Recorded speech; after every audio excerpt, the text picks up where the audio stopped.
Bismillahirrahmanirrahim.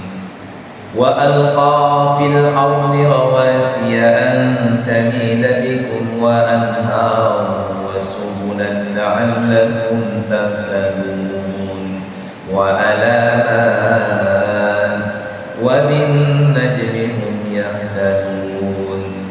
Afaman yakhluqu kaman la yakhluq afala tadhakkarun. Wa in ta'uddu ni'matallahi la tuhsuha innallaha laghafurur rahim. Wallahu ya'lamu ma tusirruna wa ma tu'linun walladzina yad'una min dunillahi la yakhluquna shay'an wa hum yukhlaqun. Amwatun ghairu ahya wa ma yash'uruna ayyana yub'atsun.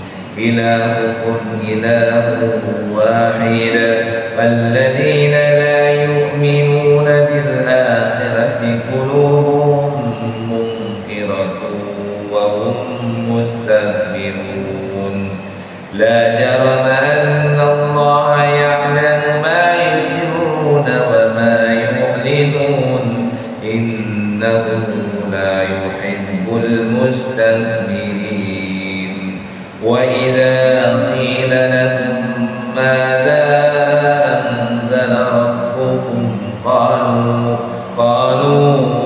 asatirul awwalin liyahmilu awzarahum kamilatan yawmal qiyamah wa min awzaril ladzina yudhillunahum bighairi 'ilm ala sa'a ma yazirun. Qad makara alladzina min qablihim fa'atallahu bunyanahum minal qawa'id fakharra 'alayhim as-saqfu min fawqihim wa atahumul 'adzabu min haitsu la yash'urun. Shadaqallahul azim. Nah, ini berkaitan dengan kekuasaan Allah ya. Kemarin sudah diceritakan Allah menciptakan berbagai macam hal. Banyak yang Allah ciptakannya, dari mulai tumbuh-tumbuhan, tanaman-tanaman, pohon-pohonan. Kemudian juga Allah menguasai matahari dan bulan. Ya, Allah bagaimana kekuasaannya, Dia menciptakan siang dan malam. Kemudian Dia juga menundukkan lautan.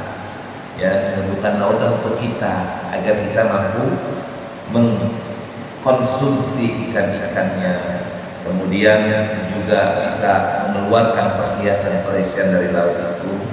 Kemudian Allah juga memberikan kemampuan kita untuk berlayar di atas lautan itu dengan menggunakan perahu-perahu yang bergerak dengan tiupan angin. Dulu kalau sekarang kan bergerak dengan menggunakan mesin ya, tapi kan itu kehendak Allah semuanya. Kemudian wa alqa fil ardi rawasiya, Allah menancapkan gunung di bumi itu antami dari agar bumi itu tidak goncang. Jadi fungsi gunung itu adalah sebagai pasak bumi, sebagai paku bumi. Jadi kalau gunung-gunungnya dikotak-atik, bumi goncang. Maka kalau banyak gempa di mana-mana berarti ada masalah dengan gunung. Ya kan, gunungnya ditebang-tebangin pohon-pohonnya, sehingga gunung itu hanya ada yang nggak kuat lagi. Nah itu. Jadi ada keilmiahan yang diberikan Allah kepada kita agar kita belajar. Allah mengatakan bahwa Allah menciptakan gunung-gunung itu agar bumi tidak goncang. Maka jangan sampai bumi itu kemudian bermasalah. Kemudian wa anhara, Allah juga menciptakan sungai-sungai. Biasanya sungai itu identik dengan gunung dan lautan, ya kan? Kan biasanya sungai itu dari gunung, airnya diarahkan ke lautan. Kayak misalnya sungai yang di Jakarta, ya, Sungai Ciliwung itu kan dari gunung di Bogor. Asalnya kan dari gunung, dari tembusnya ke lautan, gitu. Termasuk BKP sini walaupun ciptaan kita, tapi Sungai Singaraja itu Allah ciptakan sebagai aliran dari gunung ke lautan yang melalui daratan-daratan yang bisa dimanfaatkan oleh manusia.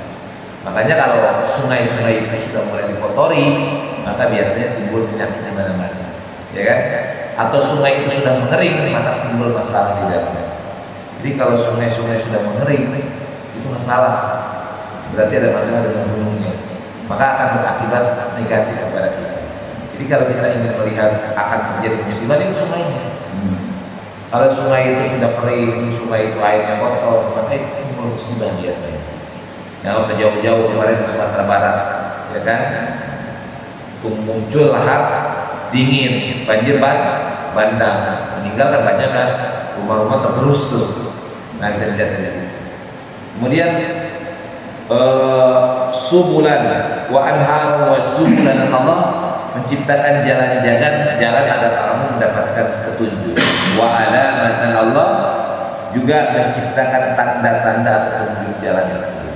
Wa bin najmi hum yahtadun, dan dengan bintang-bintang mereka dapat petunjuk. Makanya ada kalau orang-orang dulu sebelum ditemukan kompas, maka yang jadi petunjuk ketika berlayar biasanya bintang. Wah, itu bintang kejora, wah itu bintang 7, pusing. Nah, ini bintang A, bintang B, bintang C. Bintang itu, karena bintang itu tetap. Kemunculan bintang itu adalah merupakan petunjuk. Jadi bintang itu tidak berubah bentuknya, sehingga kita bisa melihat, wah ini bintang ini arah sini, wah bintang sini arah sini. Jadi kalau orang yang berlayar di perahu atau di kapal, mereka tidak menggunakan kecuali biasanya berpatokan kepada bintang. Makanya mereka biasanya lihat bintang. Malam hari, wah bintang ini di sini berarti ini adalah arah Saudi. Wah bintang sini berarti ini adalah arahnya ke Eropa.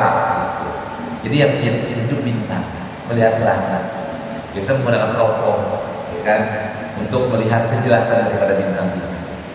Kemudian apa yakhluqu kaman la yakhluq, apakah orang yang bisa menciptakan, apakah Allah yang menciptakan sama dengan yang tidak menciptakan sesuatu?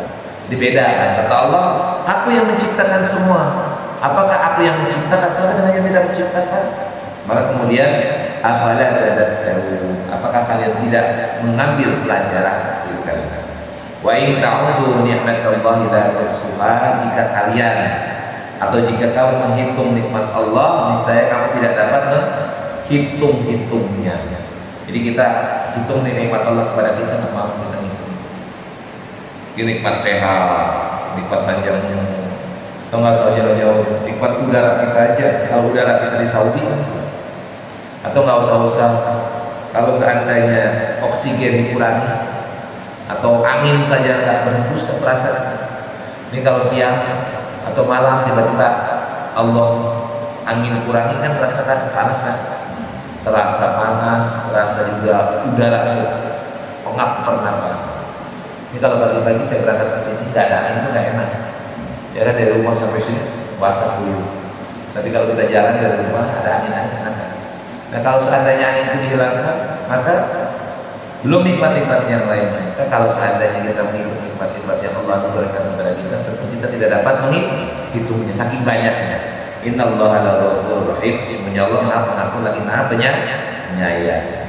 Kemudian Allahu ya'lamu ma tusirruna wa ma tu'linun, Allah mengetahui apa yang tersembunyi dan apa yang dikemukakan.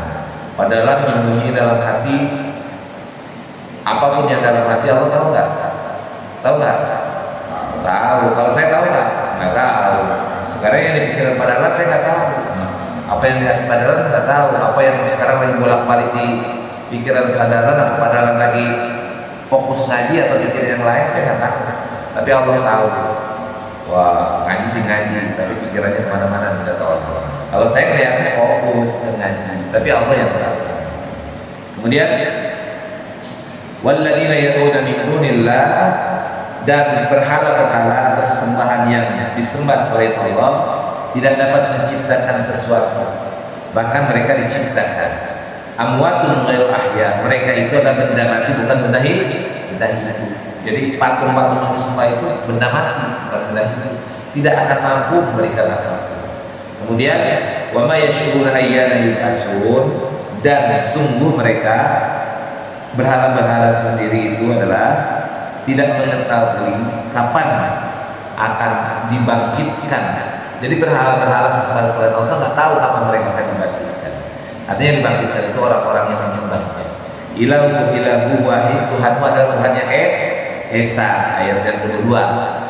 Dan orang-orang yang tidak beriman kepada hari akhirat, hati mereka mungkiratun. Jadi hati mereka mengingkari keesaan Allah dan mereka berlaku sombong. Jadi kata Allah, Tuhan itu adalah esa.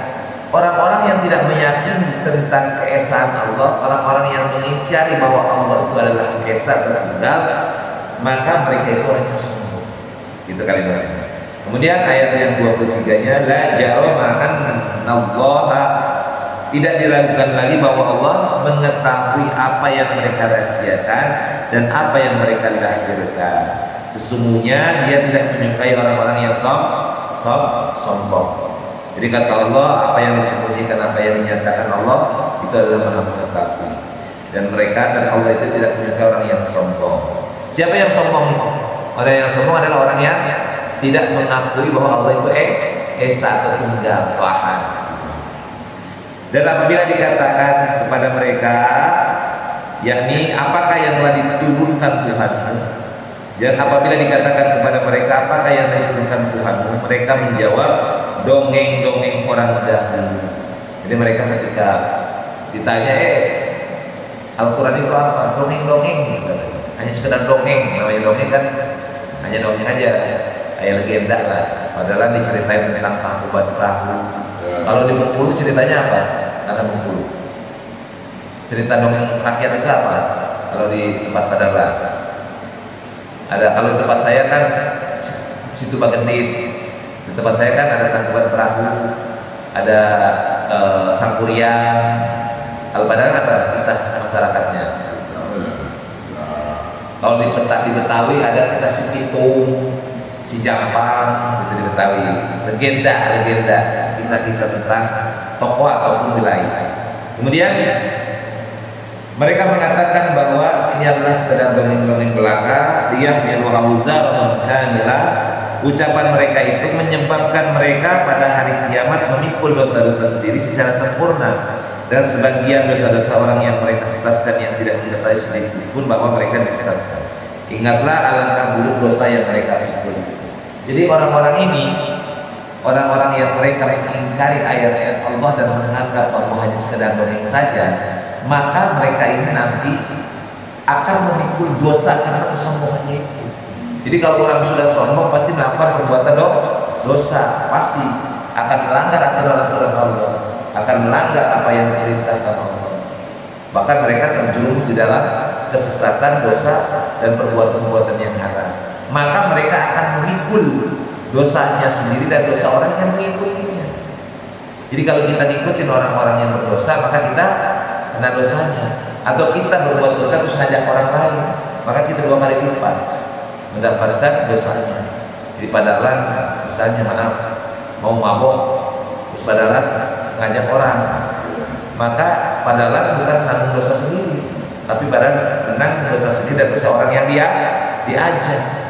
Jadi kalau begini nih, kan ada dulu orang yang ngaku nabi, orang yang ngaku orang pintar, ya kan, orang yang mengaku punya ilmu hikmah, orang yang mengaku bahwa dia adalah utusan Allah. Kemudian jamaahnya ikut. Ada orang-orang yang ikut percaya gitu. Nah orang ini dia akan memikul dosanya sendiri dan dosa orang yang mengikutinya. Jadi dosanya berlipat-lipat sesuai dengan yang mengikuti. Maka kata Allah, qad makara alladziina min qablihim fa'atallahu dunyana minal qawaid. Sungguh kata Allah, orang-orang yang sebelum mereka telah mengadakan tipu daya. Maka Allah menghancurkan rumah-rumah mereka dari mulai pondasinya, lalu atap-atap mereka jatuh menimpa mereka dari atas, dan siksa itu datang kepada mereka dari arah yang mereka tidak sadari. Jadi kata Allah, sudah ada orang-orang terdahulu yang mereka melakukan tipu daya. Dengan kesombongan itu mereka melakukan tipu daya, memutarbalikkan kebenaran. Yang benar jadi salah, yang salah jadi benar. Jadi mereka melakukan kerusakan dalam tatanan kehidupan masyarakatnya, melakukan kerusakan terhadap tatanan lingkungannya, alamnya dirusak, masyarakatnya dirusak. Maka kata Allah, kalau sudah begini mereka tidak tobat, maka Allah akan datangkan azab dari arah yang mereka tidak sadar. Dan ketika azab itu datang, macamnya banyak, ada angin, ada petir, ada banjir, maka Allah binasakan rumahnya, Allah hancurkan sehingga seperti tidak ada pernah terbangun rumah. Padahal pernah lihat kan tayangan kemarin yang banjir bandang di Sumatera Barat itu, yang Gunung Lahar itu seperti tidak ada rumah sebelumnya, rata. Nah itu yang dimaksudkan. Jadi orang-orang yang diajak oleh Allah bukan artinya orang selalu diajak, tidak. Jadi ketika Allah ingin mengajak menghancurkan sesuatu dikarenakan kekafirannya, karena melakukan kerusakan dalam kehidupan dunia ini, maka Allah akan hancurkan rumah-rumahnya. Rumahnya dihancurkan, roboh menimpa mereka. Ya kan? Kalau lihat misalnya bencana alam, coba lihat. Kalau lingkungan sudah pernah baca bencana alam, mau dia gedung tinggi, mau dia bangunan apa kan hancur. Nah itulah seperti itu, bahwa Allah punya kuasa dari segala hal. Maka kesimpulannya yang pertama, pada harus terjawab bahwa Allah ini adalah segala sesuatu milik Allah. Kekuasaan dalam kehidupan ini Allah yang maha menguasai. Tidak ada sesuatu pun yang tersembunyi dari makhluknya. Apa yang kita ucapkan, apa yang ada dalam hati kita, Allah maha mengetahui. Maka kuatkan tauhidnya, bahwa tiada Tuhan selain Allah. Allah itu hanya adalah Tuhan yang esa. Kemudian senantiasa mohon ampunan kepada Allah Subhanahu wa taala agar kita menjadi orang-orang yang bersyukur terhadap nikmat Allah. Cukup ya? Ada pertanyaan? Cukup. Shadaqallahul azim. Alhamdulillahirabbil alamin.